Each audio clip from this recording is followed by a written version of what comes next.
Ħanaddu għal-tieni qari tal-lum meħud mill-Littra lill-Ebrej kapitlu 10 u se nibdew naqra minn vers 15.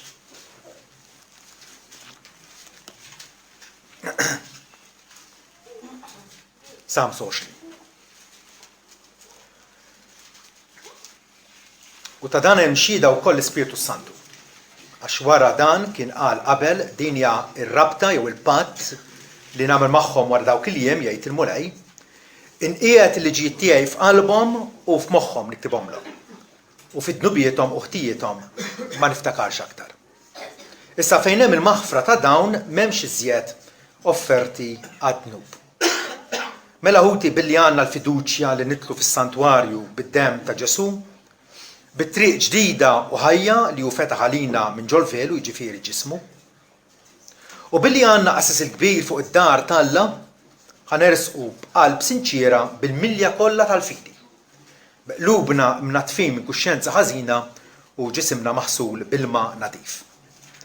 Ħanżommu sħiħ l-istqarrija tat-tama tagħna mingħajr ma nbidlu femitna għax fidil u dak li wieħed. U ħanieħdu ħsieb xulxin biex nitħeġġu fl-imħabba u fl-emil it-tajjeb. Bla ma nonqsu li niltaqgħu flimkien bħal mija drawwa ta' xi ħud, iżda għamlu l-qalb lil xulxin u l-aktar meta taraw riesaq il-jum. Amen.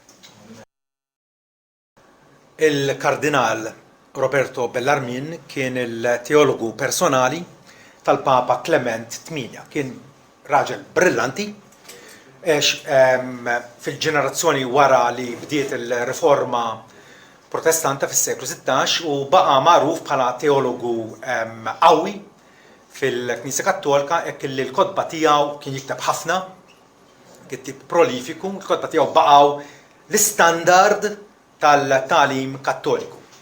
F'okkażjoni minnhom Roberto Bellarmin kiteb l-ikbar fost l-ereżiji kollha tal-Protestanti x'taħsbu li kienet? Fil-fema matura ta' dan it-teologu Kattoliku li għadu stmat sal-ġurnata tal-lum. L-ikbar fost l-ereżiji protestanti kollha ħsibtuha f'moħħkom.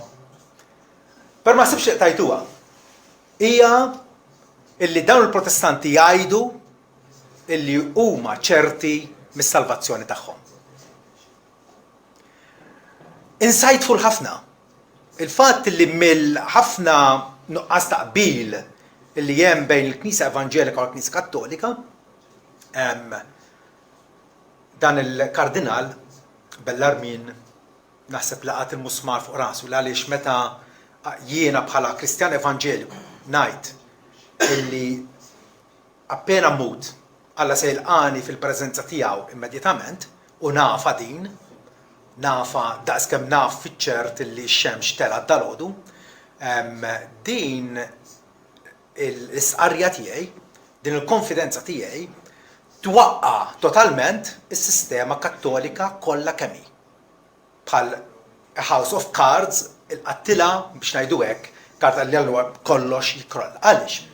Għaliex Roberto Bellarmin bħali u bħalkom jifhem illi jekk il-ġustifikazzjoni tagħna, ġifi jekk Alla ma jaħfrinniex biss għax nafdaw fi Kristu, imma rridu nagħmlu xi ħaġa oħra. Rridu nagħmlu l-opri tagħna, l-opri tajba tagħna, rridu nipparteċipaw mis-sagramenti. Allura ma nistgħux inkunu ċerti mis-salvazzjoni tagħna. Jekk ma nissalvati bi Kristu waħdu bħalma ngħidu aħna, allura ma tistax tkun ċert mis-salvazzjoni tiegħek.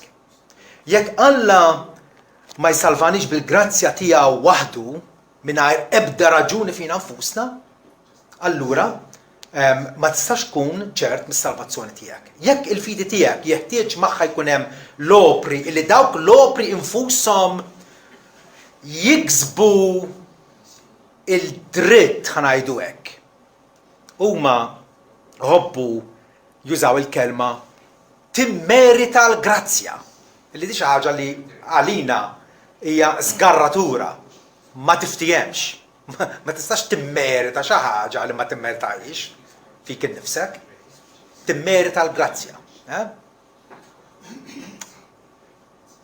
Jekk is-sakrifiċċju ta' Kristu, pereżempju, wkoll, b'xi mod jeħtieġ ikun ripetut jew imġedded, u allura inti obbligat li tibqa' tipparteċipa f'dak il-sakrifiċċju minn ħadd għal ħadd, allura ma tistax tkun ċert mis-salvazzjoni tiegħek. Jekk il-grazzja tal-Alla mhijiex ħielsa u sovrana kif nemmnu aħna, ma tistax tkun ċert mis-salvazzjoni tiegħek. Din hija eżattament allura il-problema illi fil-fehma Kattolika għad fadal xisir biex inti tasal il-ġenna. Mentri aħna ngħidu illi bil-mewt u l-rxoxt glorus ta' Kristu, kull ma kien meħtieġ diġà sar u Alla qed jistedinna nirċievu din rikonċiljazzjoni illi bil-ħarsa tal-fidi tagħna, bil-fiduċja tagħna f'Ġesu Kristu aħna nitlu f'unjoni mistika miegħu tant illi l-ħajja tiegħu issir il-ħajja tagħna. Tant nkun kapaċi ngħidu bħala Apostlu Pawlu jiena msallab ma' Kristu meta kollu jien ngħix, ma mhux jien, huwa Kristu li jgħix fiha. U l-ħajja li ngħix issa ngħixha bil-fidi f'bin Alla li ħabni u ta' li nnifsu għalina. Il-Kristjan Evanġeliku huwa ċert mill-imħabba ta' lejh. U allura jaf li dik l-imħabba hija infallibbli, ma tistax tiġi irtirata il għaliex Alla huwa fidil fil-wedi tiegħu. Roberto Bellarmin nerġa' ngħid laqat il-musmar fuq rasu.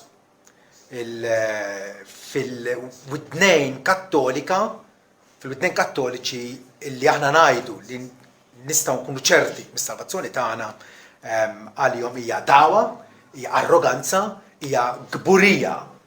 Mentri aħna ngħidu illi hija il-privileġġ ta' Wlied Alla illi nkunu nafu bis-saħħa u bil-mertu esklusiv ta' Ġesu Kristu waħdu, nkunu nafu illi Alla mhux biss diġà laqana imma wkoll jilqana fil-preżenza tiegħu fil-ġenna.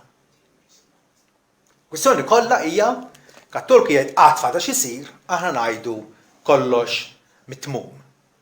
Intennu l-istess dikjarazzjoni trionfanti ta' Ġesu Kristu minn fuq is-salib meta wettaq il-sakrifiċċju tiegħu. Mela bħala Kristjani, bħala Wlied Alla, tajjeb, rridu ngħidu illi kull Kristjan għandu fidi fi Kristu. Il-fidi tiegħu hija ċċentrata fuq Kristu, hija jiddependi fuq. Il-ħarsa ta' ruħu hija diretta lejn Kristu, full stop. Lejn Kristu waħdu. Li Alla qiegħdu bħala il-ħaruf tal-Alla li ta' bilħaq ineħħi d-dnub tad-dinja, ċoe ta' dawk illi jafdaw fih. L-Apostlu Pietru fil-bidu tat-tieni jittra tiegħu infatti jgħid illi qed jikteb lil dawk li qalgħu fidi prezzjuża daqs tagħna. Immaġinaw, fidi prezzjuża daqs tagħna.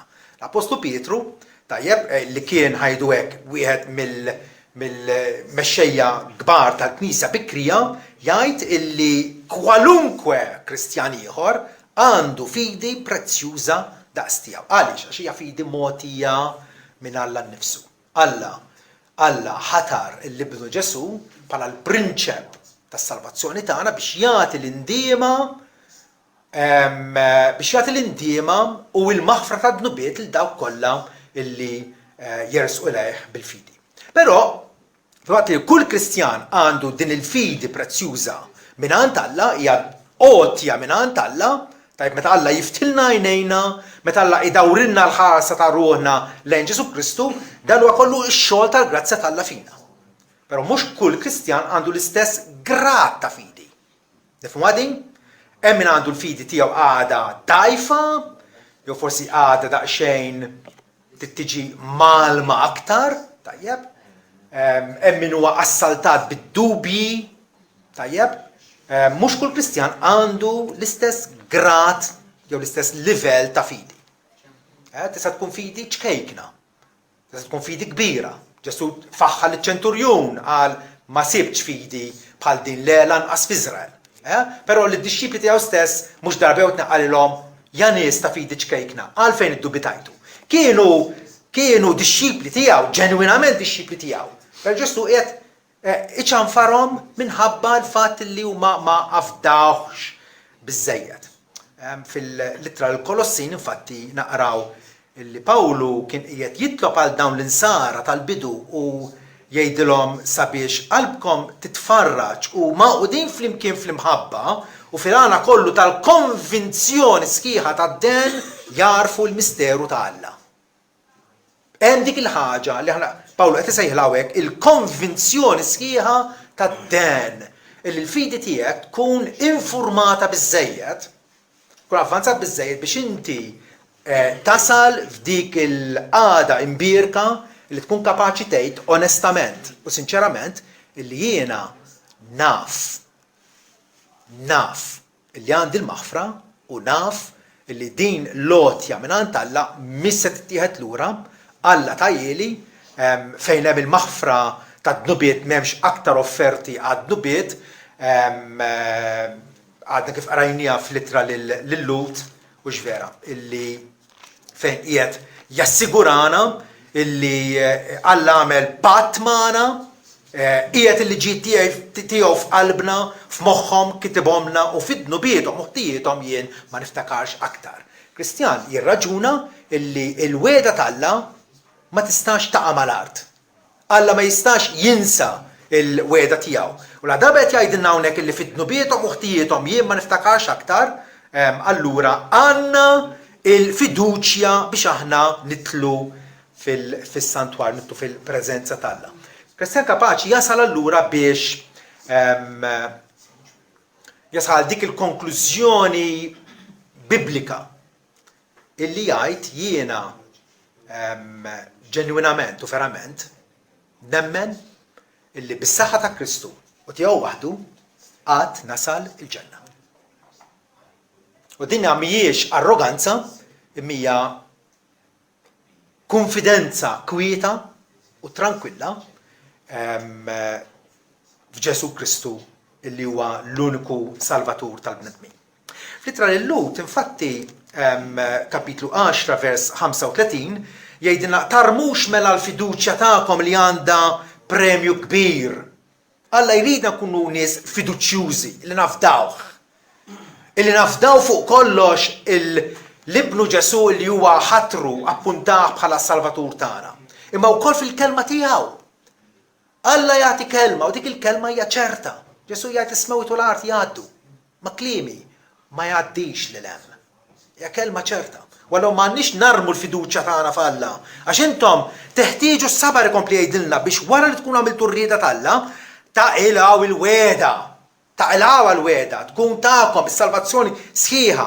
Meta aħna naslu fil-preżenza tal-Alla fil-ġenna mill-qwejn fid-dar tal-missier dik attwalment naqalawha għax ftit ieħor u dak li għandu jiġi jasal ma jiddawwarx. Issa l-ġust jgħix bil-fidi. X'qed jirrekjedi Alla minna illi aħna nafdawh. Il-kelma tiegħu hija bonfatt. Il-kelma tiegħu mhix bħal tagħna.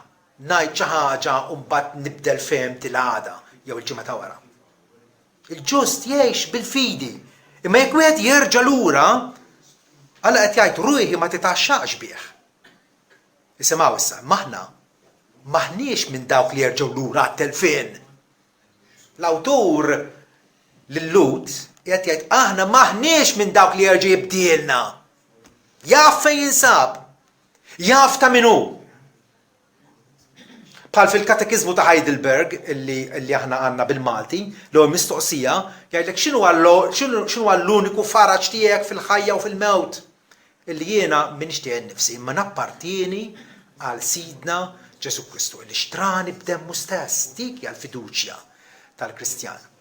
Dak il-katekiżmu miktub minn żewġ professuri tat teoloġija, wieħed minnhom kien Kaspar Olevianus, illi meta kien fuq is-sodda tal-mewt u wasal fl-aħħar ħbiebu rabatu kienu madwaru qalulu tinsab ċert illi ħatmur il-ġenna u dak iż-żmien kienu jħobbu jitkellmu bil-Latin u qallilhom ċertissimus. Ma xafan ngħidilkom xi tfisser. ċertissimus. Forsi tajt ma xkien wasal fl-aħħar kien jaf li qiegħed fil-grazzja tal-Alla. Well, il-katekizmu kien ilu li kitbu snin twal u esprima l-istess konfidenza f'Alla. Aħna maħniex minn dawk li jerġgħu lura tal-fin, imma minn dawk li jemnu għas-salvazzjoni tar-ruħ. Ġifieri, Kristjan ġenwin, Kristjan li verament jaf li Alla laħqu bil-grazza tiegħu, li Alla ġibdu lejh, li Alla fetaħlu għajnejh biex jara il-preġu, l-eċċellenza, l-uniċità ta' Ibnu Ġesu Kristu, kapaċi jasal iva biex ikun ċert mis-salvazzjoni tiegħu. U allura x'irridu nagħmlu biex aħna nilħqu din l-assigurazzjoni? Ġifieri qegħdin ngħidu li mhux kull Kristjan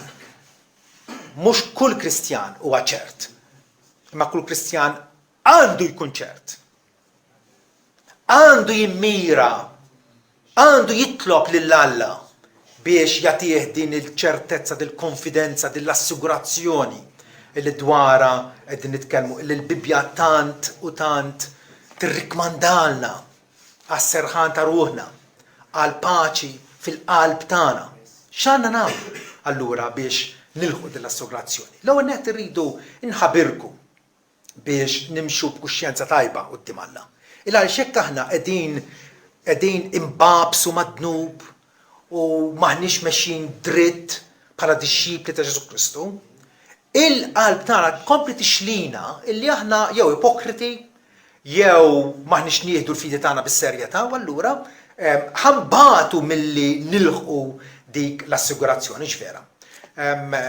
L-ittra ta' Ġwann infatti hija mimlija b'dawn it-tip ta' eżortazzjonijiet. Kapitlu 2 vers 3 jgħidilna minn dan aħna nafu li narfuh il-Alla jekk inħarsu l-kmandamenti tiegħu. Jien meta tgħid tara fil-Alla, jiġifieri għandek relazzjoni vitali miegħu, għandek relazzjoni ħajja miegħu. Relazzjoni reali miegħu. U minn dan aħna nafu li narfuh il-Alla jekk inħarsu l-kmandamenti tiegħu. Għaliex? Diġà tallimna illi daw kollha li Alla ħafrilhom tom ukoll l-ispirtu tiegħu fi qlubhom. U allura dak l-istess spirtu juri l-preżenza tiegħu f'ħajja qaddisa, ħajja ġusta, ħajja fejn l-użu tal-insien jinbidel totalment. Wieħed ta' tqasqis jew kliem pastas imma jinbidel issa f'lingwaġġ safi, lingwaġġ fejn wieħed qed jgħin lill-ieħor bil-kliem ta' fuq. Imma wkoll emilu wkoll jinbidel. Il-ħsibijiet tagħna jibdew jinbidlu. B'dan narfuh. B'dan nafu li aħna narfuh jekk aħna nħarsu l-kmandamenti tiegħu. U t-tieni ħaġa kif nilħu din l-assigurazzjoni, l-Ispiritu Santu wkoll jgħinna biex aħna niddixxernu narfu fina nfusna illi aħna ninsabu iva fil-grazzja ta' Alla. Illi aħna ġejna introdotti fis-saltna tiegħu. L-ewwel Korintin 2 vers 12 jgħidilna illi aħna ma rċivejniex l-ispirtu tad-dinja, imma rċivejna l-ispirtu li hu ta' Alla. Dinja tot għal kull Kristjan. Kull Kristjan għandu l-Ispirtu s-Santu Paraklitu biex jenna, biex isostnina, biex imantnina, biex jallimna, biex jilluminalna moħna. Irċivejna l-Ispirtu li Alla. Għaliex? Biex narfu l-ħwejjeġ moti l-linna bxejn minn Alla. X'inhu ma dal-ħwejjeġ? Nasib jiena waħda prominenti hija l-maħfra d-nubiet. Għandna l-maħfra d-nubiet. Oħra li għandna l-ħajja ta' dejjem. L-Ispiritu Santu modi apposta biex naslu biex nirrealizzaw li dal-barkiet huma attwalment u realment tagħna.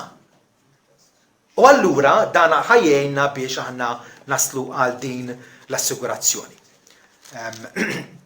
Nerġgħu nduru għal l-ewwel ittra ta' Ġwanni f'kapitlu 3 vers 18 jgħidilna u li iż-żgħar ħa ma nħobbux bil-kliem lanqas bl-ilsien iżda bl-emilu tas-sew. U minn dan aħna narfu illi aħna tas-sewwa, illi aħna tal-verità u nassiguraw ruħna qudiemu għax hekk qalbna ċċanfarna Alla u akbar minn qalbna u jaf kollox.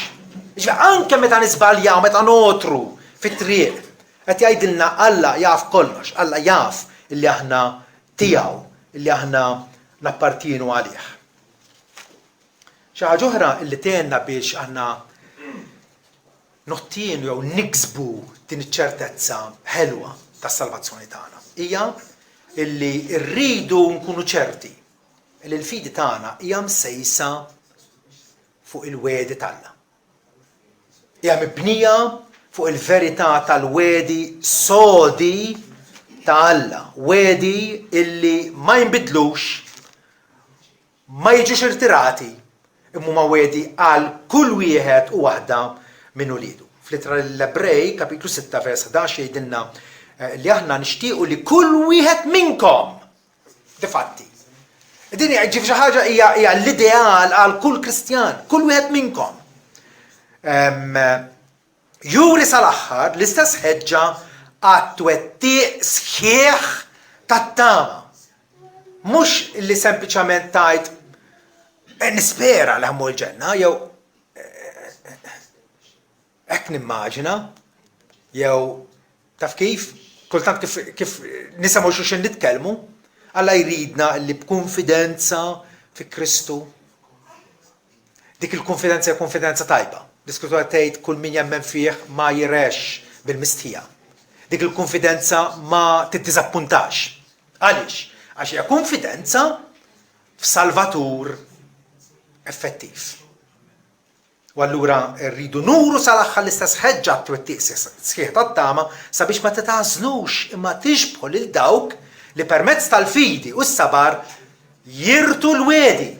Dawk il-wedi talla tas-salvazzjoni attwalment nirtuhom. X'wedi huma speċifikament? Ħantikom żewġ wedi minn fom Sidna Ġesu innifsu fejn jassigurana jagħmilha xi ħaġa ċertissima illi jekk aħna tiegħu, jekk aħna ta' bilħaq irrikorrejna għandu fidi sempliċi.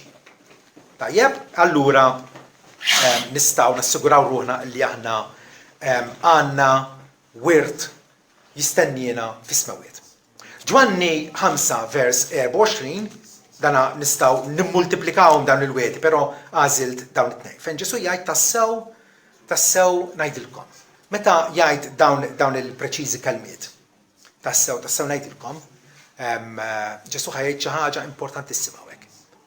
Xi ħaġa li qablilna niftħu widnejna għalija. Tassew ngħidilkom min jisma' kelmti. Ġifieri min jilqa l-Evanġelju l-bxara tajba li jien qed inwassal lid-dinja. Min jisma' kelmti u jemmen f'dak li batni għandu l-ħajja eterna. U ma jiġix għal kundanna, iżda jkun għadda mill-mewt għal ħajja. Qed jgħidilna illi minn dak il-mument li aħna nafdaw fi Kristu, seħħ dik it-tranzazzjoni mid-dominju tad-dlam għas-saltna ta' ibnu il-maħbub. Minn mewt spiritwali għal ħajja spiritwali. Din hija l-weda ta' Ġesu Kristu. Imbagħad f'okkażjoni oħra l-istess Sidna Ġesu jgħid f'Ġwanni 10 vers 27 jgħid illi jiena lin-naċ tiegħi nagħtihom il-ħajja ta' dejjem. Nagħtihom preżentement il-ħajja ta' dejjem. U ma jintilfu qatt. U lanqas ebda bniedem ma jaħtafhomli minn idi. Missieri li tagħhomli u aqwa minn kulħadd. U ebda bniedem ma jista' jaħtafhom minn id missieri.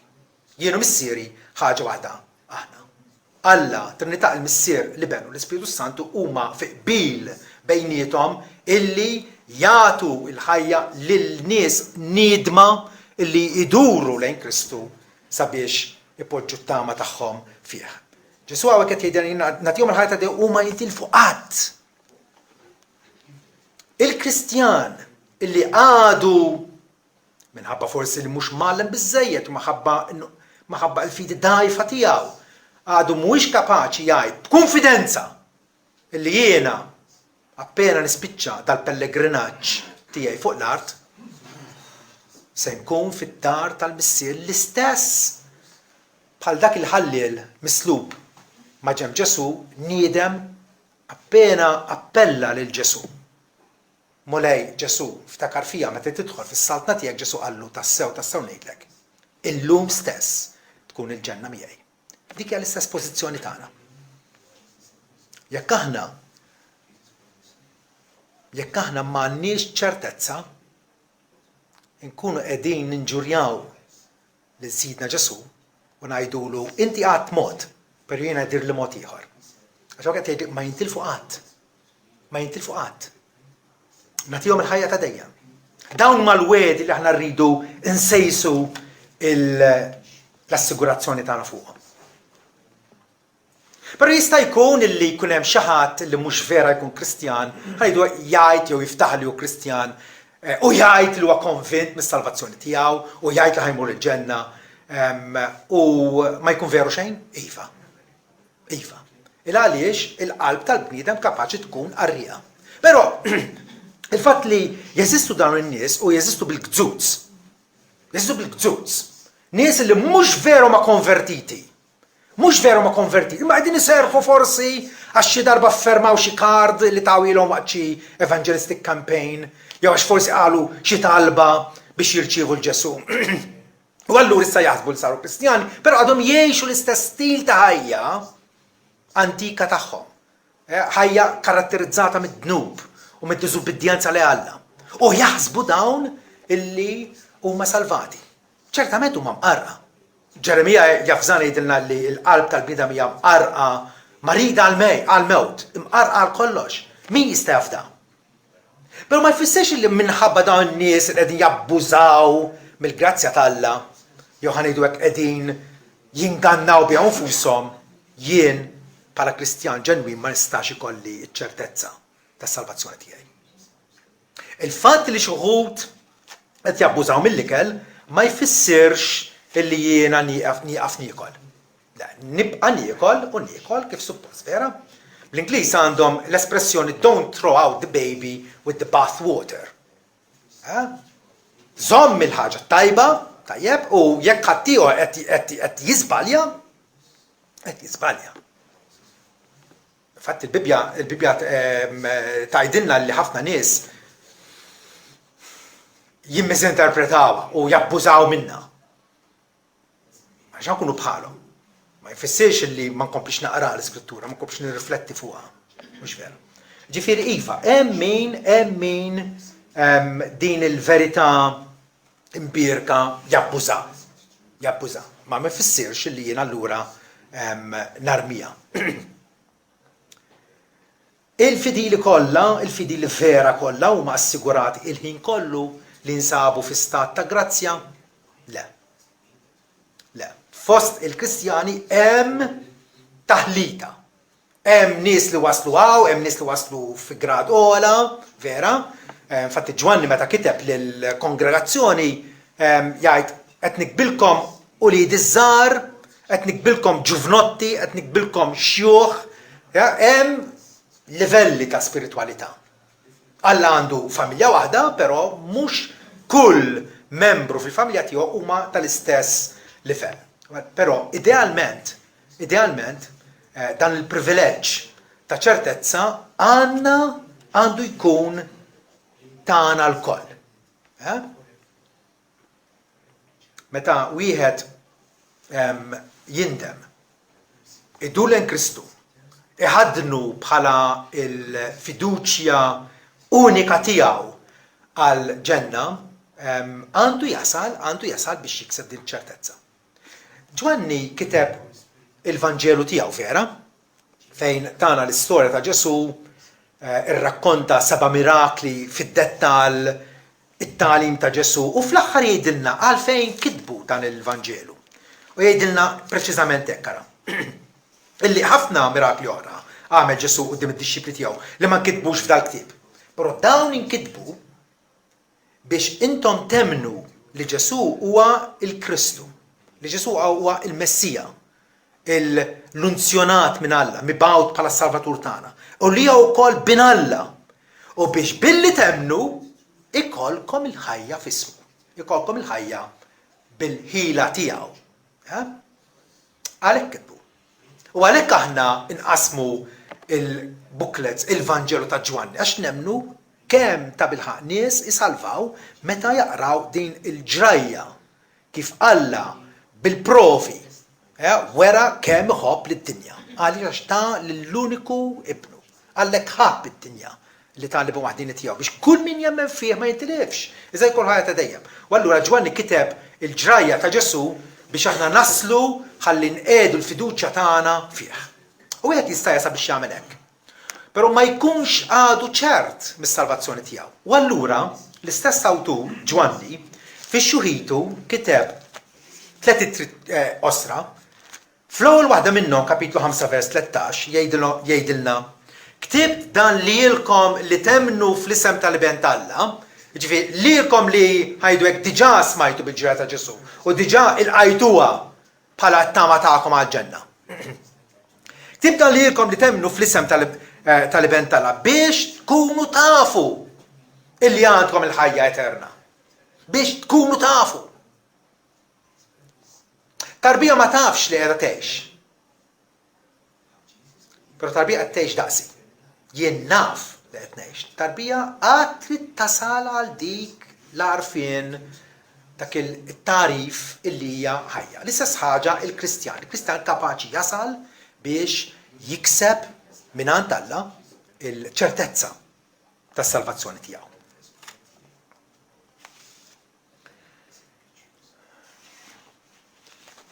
Allora rridu niddistingwu bejn illi tkun salvat u tkun taf li inti salvat. Ok? Jista' jkollok il-maħfra mingħand Alla, però tkun għadek ma tafx fuq li ma naħajiet. Però mbagħad ara kemm jaħjar li inti tkun ċert mill-maħfra tiegħek mingħand Alla. Ħanaqsmu n-nies tad-dinja f'erba' kategoriji għax ma jemx iżjed. Għall-inqas dawk li semaw il-Vanġelu femuh, tajjeb, nistgħu naqsmu dawn in-nies f'erba' kategoriji. Hemm nies mitlufa u jafu li huma mitlufa. Okay? Nies mitlufa, semaw il-Vanġelu, femuh, jifmu li Ġesu qal jien huwa t-triq il-verità u l-ħajja ħadd ma jġed il-missier li fbija. Jifmu li Ġesu huwa d-dawl tad-dinja biex kull min jimxi wara ma jimxix fid-dlam, iżda jkollu d-dawl ta' ħajja. Jifmu li Ġesu huwa l-ħobs tal-ħajja, moti għal ħajja tad-dinja, però baqgħu lura milli jilqgħu din l-offerta tas-salvazzjoni. Allura jafu li huma mitlufa wkoll. Huma mitlufa u jafu li huma mitlufa. Però mbagħad hemm nies illi huma mitlufa, però b'konfidenza jemnu li huma salvati. Dawn nies numerużi llum il-ġurnata li jaħsbu huma Kristjan però mhumiex. U dawk in-nies li fil-ġudizzju ikunu fuq ix-xelluk ta' Ġesu. U l-Ġesu għal Ġesu ipenġina li qed jargumentaw miegħu. Mulej, ma pritkajniex fil-pjazzezz u kaċċejna d-demonji f'ismek, Ġesu jgħidulhom tbedu minni, jien ma nafkomx. Ma nafkomx. Min għalihom kienu Kristjani, attwalment ma kienux. Però mbagħad hemm ukoll nies salvati u ma jafux li huma salvati. Bħal tarbija li qed tgħix però ma tafx li qed tgħix. Għadhom trabi spiritwali. Pietru l-Apostlu fit-tieni ittra tiegħu kapitlu 1 u vers 10. Jgħidilna għalhekk ħuti għandu jkollkom aktar ħerqa biex issaħħu jew tagħmlu ċerta l-għażla u s-sejħa tagħkom jekk tagħmlu dan ma taqgħu qatt. Qed jgħidilna li huwa l-obbligu tagħna huwa għall-barka tagħna fl-aħħar mill-aħħar illi aħna l-għażla tagħna, il-fatt li Alla għażilna u l-fatt li Alla sejħilna nagħmluhom ċerti għal nfusna. Mhux Alla ħajġib dielu. Jekk Alla għażilna u sejħilna u mhux se jkaċċina l-barra. Però kemm inti ċert minn dan, int personalment, dik hija kwistjoni kollha. U Pietru qed jgħidilna fitxu biex tagħmlu l-għażla u s-sejħa tagħkom ċerta. Jekk tagħmlu dan ma taqgħu verament għaliex il-ħajja tiegħek tieħu perspettiva ġdida.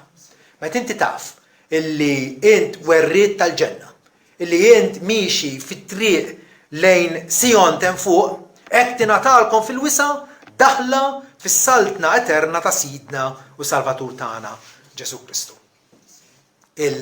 Il-perspettiva tagħna tinbidel għal kollox. Però mbagħad hemm nies li huma salvati u jafu li huma salvati. Idealment kull Kristjan hekk għandu jkun, però fir-realtà mhux hekk. Mhux hekk. Li tkun salvat u taf li inti salvat, tkun qed f'dik il-qagħda tal-Apostlu Pawlu fejn fl-aħħar ta' ħajtu jgħid minn issa quddiem hemm merfuqa għalija il-kuruna tal-ġustizzja. Lil mulej li mħallef ġust jagħti mhux biss lili imma wkoll il dawk kollha li jkunu ħabbew id-dera tiegħu. Forsi tgħid ma dak kien jaf li kien wasal biex imut, kien jaf li ħajmut martri. Però dak l-istess Apostlu Pawlu ħafna snin qabel kiteb f'littra lir-Rumani, litra Rumani waħda mill-litri pjuttost bikrin tiegħu, fejn jgħid min jifridna mill-imħabba ta' Kristu. Min jifridna mill-imħabba ta' Kristu? Niket, jew dwejja, jew persekuzzjoni, jew ġuħ, jew era, jew periklu, jew sejf, kollu ma teddit għalina, kollu ma perikli dawn vera. Bħalmu miktub minħabba fik aħna l-jum kollu maqtulin. Aħna miżmumin bħala naċa l-qatla. Propju il-Salm 44 li għadna kif smajna. Qed jikkwota ma dak is-Salm, qed jgħid nara kemm hija il-każ ta' salmist u l-każ tagħna. Aħna miżmumin bħala naċa l-qatla. Iżda f'dawn l-weġ kollha aħna aktar minn rebbieħa permezz ta' dak li ħabna. Aktar minn rebbieħa, more than conquerors. Mhux tal-li biss nirbħu, ma aktar milli nirbħu. Għaliex jiena żgur qed jgħid. Jiena konvint. Jiena ċert li l-mewt u l-ħajja, l-anġli, u lanqas il-prinċipati, l-assetat, u lanqas il-wejx tissa, lanqas il-wejx li ġejjin, l-għoli, l-għammieq, u l-ebda kreatura oħra ma tkun tista' tifridna mill-imħabba talla illi fi Kristu Ġesu Sidna. X'kunfidenza ħelwa kellu dan ir-raġel. Vera, illi ma kienx qed iħares leħ innifsu. Ma kienx qed iħares huwiex se jipparteċipa bil-opri tiegħu. Kellu diġà motiv għal fejn għandu jservi l-Kristu. Meta tara fil-mħabba talla, u Kristan hekk għandu jkun. Meta inti tara fil-mħabba talla, hija mħabba infallibbli, hija mħabba ċerta. Meta aħna nilqawha fil-qalb tasal biex tgħid jiena konvint illi ħadd u xejn ma jkun kapaċi li jifridni mill-imħabba talla. Din l-assigurazzjoni jridu nkunu ċerti illi hija imsejsa tajjeb. Illi qegħdin nibnu ċ-ċertezza tagħna mhux fuq xi conjecture bħalli kieku jiena qed nipprova niggessja se jkun it-destin tiegħi wara mewti. U lanqas forsi xi konvinzjoni probabbli bħalli kieku ħatolli s-solt biex tara kif ħajjiġi. U xwiċċ jew trajs. Immija konvinzjoni infallibbli tal-fidi. Meta ngħidu tal-fidi mhux illi hija l-fidi li Alla nnifsu nibbet u kabbar ġofina. Jiena m'emminx għax kont kapaċi jien innifsi nemmen. Emmint għax Alla ġibidni leħ.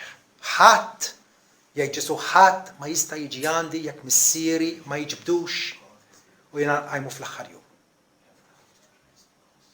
Bad aktar tard jgħid bħalmu miktub fil-profeti ikunu il-koll malmin minn Alla. Kull min mela sema u tgħallem mingħand il-missier jiġi għandi.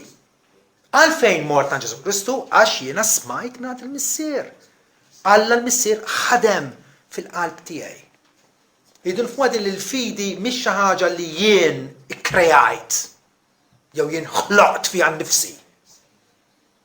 Hija għotja maqluha għalija minn Ġesu Kristu. Bħal kull għotja oħra. Bħal kull għotja oħra. Meta Pawlu jbierek l-Alla u jgħid imbierek ikun Alla u missier Sidna Ġesu Kristu li berikna fl-imkien smewiti b'kull barka spiritwali, b'kull barka. Semmi kwalunkwe barka hija barka mogħtija lili minħabba Ġesu Kristu. U allura l-assigurazzjoni tiegħi tkun fondata trid tkun mibnija fuq il-kelma tal-Alla. Meta l-Apostlu Pawlu jgħid issa mela billi aħna ġustifikati bil-fidi għandna sliem ma' Alla permezz ta' Sidna Ġesu Kristu. U Ġesu Kristu li daħħalna fi ħbiberija ma' Alla u Ġesu Kristu li jżommna f'dik l-istess ħbiberija ma' Alla. Aktar tard fl-Ittra Ruman imbagħad kapitlu 10 vers 9 jgħidilna għax jekk inti tistqar f'ommok il-Sidna Ġesu u temmen f'qalbek li Alla qajmu mill-imwiet int is-salva. Għax bil-qalb il-bniedem jemmen għal ġustizzja. Nemmnu biex Alla jiddikjarana ġustu qudiemu. U bil-fom wieħed jistqar għas-salvazzjoni. U allura l-assigurazzjoni tagħna hija bbażata fuq is-sakrifiċċju ta' Kristu. Il-fatt li Kristu storikament għalkemm ma konniex hemm u għalkemm ma rajniex ma dini għal-fidi fl-aħħar mill-aħħar, Ġesu qal Tumas imbierek int għax rajtni Tumas temmenint għax rajtni, però imberkin dawk li ma rawx madankollu hemmnu. Aħna nemmnu il-xhieda dokumentata illi Alla tagħna fil-kelma imqazza tiegħu. Ma niddubitawiex, nilqgħu bħala l-verità tiegħu. U allura hemm illi isserraħ l-assigurazzjoni tagħna. L-Apostolu Pawlu jgħid illi aħna nafu illi l-bniedem mhuwiex iġġustifikat bl-opri tal-liġi. U għalhekk Bellarmin, il-Kardinal Bellarmin jgħid illi din hija ereżija kbira għax kien jemmen bħal kattoliċi l-oħra illi trid tipparteċipa bl-opri tiegħek biex issalva. Trid tagħti is-sem tiegħek. Bħalli kieku Kristu fetaħ il-bib tal-ġenna għal kulħadd, però issa trid tagħmel l-isforz tiegħek. Jiddependi minnek fl-aħħar mill-aħħar. Però Pawlu hawn qed jinnegah, qed jikkontradixxih, qed jgħid aħna nafu li l-bniedem mhuwiex iġġustifikat bl-opri tal-liġi, ma bil-fidi f'Ġesu Kristu. U aħna wkoll minna f'Ġesu Kristu biex inkunu ġustifikati bil-fidi fi Kristu. U mhux bl-opri tal-liġi, għax bl-opri tal-liġi ħadd ma jkun ġustifikat. Galatin 2 vers 16. 3 darbit qed jgħid li aħna ġustifikati bi Kristu, 3 darbit qed jgħid li aħna maħniex ġustifikati bl-opri. Min għandu raġun allura? Kemm hija fidi illi tnissel ferħ fina.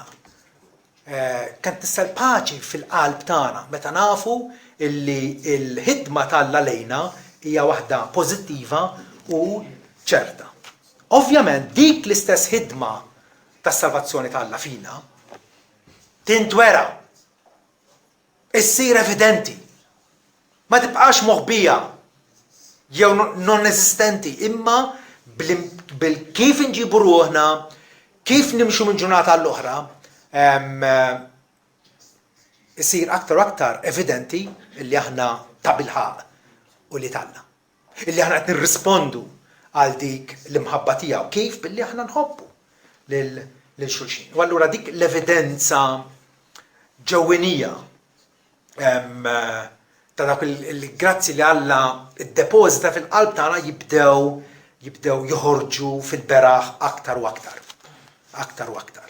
L-Apostlu Pietru infatti penġina b'mod grafiku ħafna, b'mod sabiħ ħafna, fejn jgħidilna illi lilkom mogħtijin wedi l-aktar kbar u prezzjużi biex bihom intom issiru mxerkin fin-natura divina billi tkunu ħlistu mit-taħsir li hemm fid-dinja minħabba ż-żena. U barra minn dan għamlu l-ħeġġa kollha, li qed jgħidilna kunu issa ħawtira, kunu biżla, tibqgħux lura.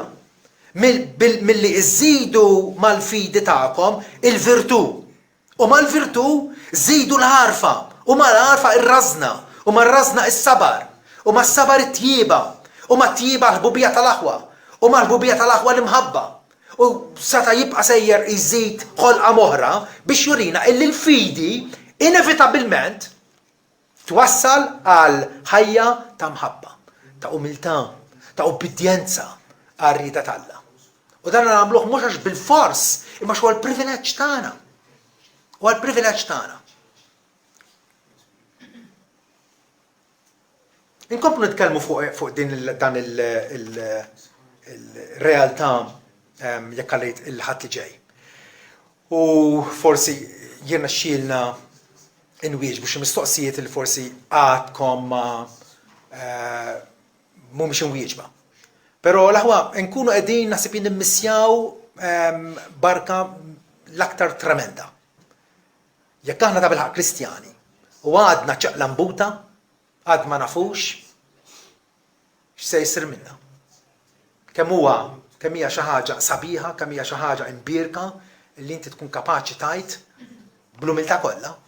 Jiena naf il-min u naf li hu kapaċi ħares dak li jiena fdajt fidejh sa dak il-jum. Aħna afdajna ruħna fidejn Kristu biex hu jiġborna ta' bilħaq fid-dar tal-Missier biex hemm naraw il-wiċċu biex hemm ingawduh għall-eternità. Meta aħna nkunu ċerti mis-salvazzjoni tagħna, il-ġenna tiġi għandna qabel ma aħna immorru l-ġenna. Amen.